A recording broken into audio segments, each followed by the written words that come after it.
కాబట్టి మనం ప్రార్థన చేసేటప్పుడు కూడా ఈ రక్తాన్ని వాడాలి, యేసయ్య రక్తాన్ని వాడాలి. ఇదొక ఆయుధము దేవుడు మనకిచ్చాడు. ప్రభువా, నీ యొక్క యేసయ్య రక్తములో నన్ను నేను కప్పుకొనుచున్నాను. యేసయ్య రక్తముతో నువ్వు ఎప్పుడైతే ప్రోక్షించి కప్పుతావో సాతాని సమస్త అధికారాన్ని కోల్పోతాడు. హల్లెలూయా చెప్పండి. మీరు బైబిల్ అంతా చదవండి. ఎక్కడైనా సరే బలిపీఠం కట్టబడితే, బలి అర్పించారంటే రక్తం కార్చాలి. రక్తం కార్చబడకపోతే అది అంగీకరించబడదు. యేసయ్య రక్తమే ఈ పాపానికి, పాపము అనేటువంటి సమస్యకి జవాబు. ఎందుకు? అది మచ్చ లేనటువంటిది, పాపము లేనటువంటి రక్తము. కాబట్టి మన రక్షణ కూడా దేని మీద ఆధారపడిందండి? రక్తం మీద. గట్టిగా చెప్పండి, రక్తము. గట్టిగా చెప్పాలి. యేసయ్య రక్తం మీద ఆధారపడింది. రక్తము లేకుండా దేవునితో సంబంధం ఏర్పరచలేడు మనిషి. ఇప్పుడు మనము నూతనంగా జన్మించిన దేవుని బిడ్డలమైన మనము, తిరిగి జన్మించిన ప్రతి ఒక్కడు కూడా దేని వలన తిరిగి జన్మిస్తున్నాడు, దేని వలన దేవుని కుమారులు అవుతున్నాము, దేని వలన దేవుని నీతి అవుతున్నామంటే అంతా కూడా యేసయ్య రక్తం మీద ఆధారపడుట ద్వారా. హల్లెలూయా. ఎల్లప్పుడికీ సరిపడేటువంటి రక్త బలి దేవుడిచ్చాడు. అది యేసయ్య రక్తం. పాపము లేదు, మచ్చ లేనటువంటి రక్తము చిందించబడ్డది. కాబట్టే ఇప్పుడు మనం బలి ఇవ్వాల్సిన అవసరత లేదు. కానీ ఎప్పుడైనా సరే మనము ఆ రక్తం, ఏ రక్తం అండి? ఎవరి రక్తం? గట్టిగా చెప్పాలి. యేసయ్య రక్తం మీద ఆధారపడాలి. దేవుని దగ్గరకు వచ్చినప్పుడు కూడా దేవుని యేసయ్య రక్తము ద్వారా వస్తాం. మనం ప్రార్థన చేయడానికి మనకు అవకాశం ఇచ్చాడు దేవుడు. దేవుని దగ్గరకు వచ్చి మాట్లాడడానికి ద్వారము తెరిచినది యేసయ్య రక్తం. అందుకే మీరు దేవునితో సంబంధం ఏర్పరిచినప్పుడు, మీరు దేవునిలో ప్రార్థన చేస్తున్నప్పుడు, దేవునికి సంబంధించి ఏది చేసినా రక్తము యొక్క ఉద్దేశం మర్చిపోకండి. ఎప్పుడైనా రక్తాన్ని మీరు జ్ఞాపకం చేసుకున్నప్పుడు ఒక ప్రాణము బలి అర్పించబడ్డది అని గుర్తు చేసుకోండి. మనం ఈవేళ ప్రభువా, తండ్రి అని పలకగలుగుతున్నామంటే అది పలకడానికి అవకాశం ఇచ్చినటువంటిది యేసయ్య తన శరీరాన్ని బలిగా అర్పించి రక్తము కార్చుట ద్వారానే మనం ఇప్పుడు దేవుణ్ణి అబ్బా, తండ్రి అని ప్రార్థన చేయగలుగుతున్నాం. దేవుడు ఏది చేయగలడో తన రక్తం అదే చేయగలదు. ఎందుకు? తన ప్రాణం రక్తంలో ఉంది కాబట్టి. హల్లెలూయా, ఆమేన్. ఎప్పుడైనా సాతానుని మన నుంచి దూరంగా ఉంచాలంటే ఏం చేయాలో తెలుసా? రక్త ప్రోక్షణ అవసరం.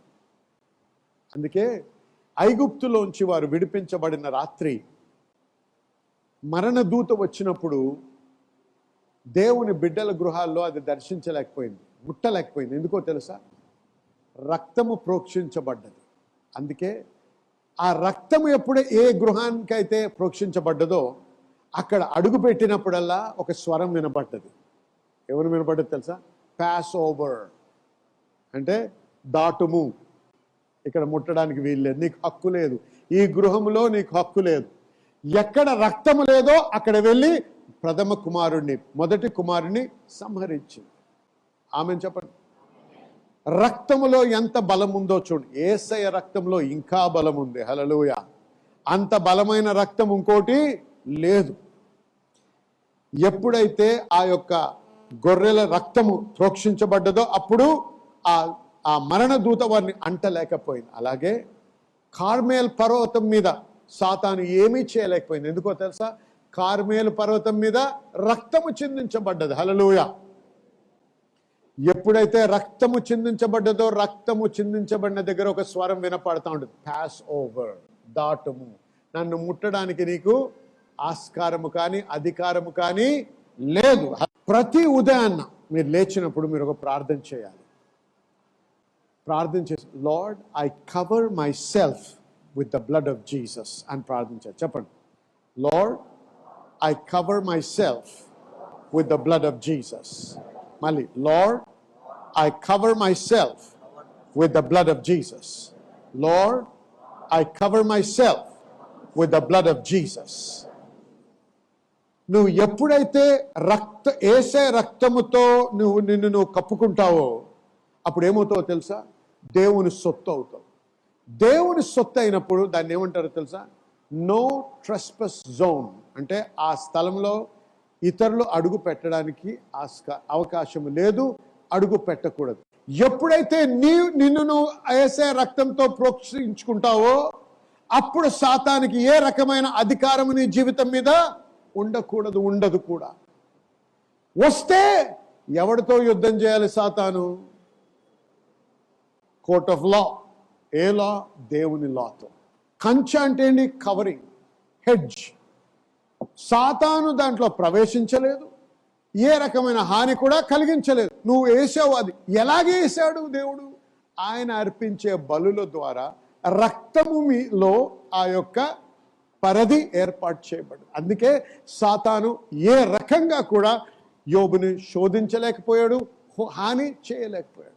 కాబట్టి మనం ప్రార్థన చేసేటప్పుడు కూడా ఈ రక్తాన్ని వాడాలి, యేసయ్య రక్తాన్ని వాడాలి. ఇదొక ఆయుధము దేవుడు మనకిచ్చాడు. ప్రభువా, నీ యొక్క యేసయ్య రక్తములో నన్ను నేను కప్పుకొనుచున్నాను. నా ఆరోగ్యాన్ని, నా శరీరాన్ని, నా యొక్క వృత్తిని, నా యొక్క వ్యాపారంను, నా యొక్క ఆస్తిని, మాకిచ్చిన గృహాన్ని, మాకిచ్చిన ఇళ్ళని, నాకిచ్చిన బిడ్డలను, నాకిచ్చిన భార్యను అన్నీ కూడా నీవు రక్తంలో కప్పొచ్చు. యేసయ్య రక్తముతో నువ్వు ఎప్పుడైతే ప్రోక్షించి కప్పుతావో సాతాను సమస్త అధికారాన్ని కోల్పోతాడు. హల్లెలూయా చెప్పండి. హల్లెలూయా. ఈ విధంగా మనము జయకరమైన జీవితాన్ని జీవిస్తూ సాతాను నుంచి, మనము యొక్క శోధన నుంచి, వాడి యొక్క ఉగ్రత నుంచి, వాడి యొక్క పన్నాగము నుంచి, వాడు చేస్తున్న చెడు నుంచి మనము తప్పించుకోగలము. రక్తాన్ని ఎదిరించగలిగిన ఆయుధము సాతాను దగ్గర లేదు. దేవుడు ఏర్పాటు చేసిన యేసయ్య రక్తము కంటే బలమైన ఆయుధం మనకి లేదు. హల్లెలూయా. కాబట్టి జనులారా, అజ్ఞానంలో బ్రతకకుండా ఈ సత్యాన్ని గ్రహించి యేసయ్య రక్తాన్ని వాడడం నేర్చుకోండి. ఈ రోజు నుంచి ఈ విధంగా ప్రార్థించండి. Lord, I cover myself under the blood of Jesus. Devil, you cannot touch me. You cannot touch my business. You cannot touch my children. You cannot touch my husband. You cannot touch my wife. You cannot touch my properties. You can't steal. I cover everything under the blood of Jesus. Hallelujah. అని చెప్పినప్పుడు నమ్మాలి. ఎందుకంటే నూతన నిబంధనలో ఏదైనా సరే దేవుడి నుంచి పొందాలంటే విశ్వాస పరిమాణం, విశ్వాస మూలముగానే మనము పొందగలం. ఈ రక్తము కూడా విశ్వాసముతో మనల్ని మనం ప్రోత్సహించుకొని, విశ్వాసముతో మనల్ని కప్పుకున్న, మనల్ని దేవుడు కాపాడుతున్నాడు ఈ రక్తములో అని చెప్పి నమ్మిన వానికే అది పని చేస్తుంది. హల్లెలూయా.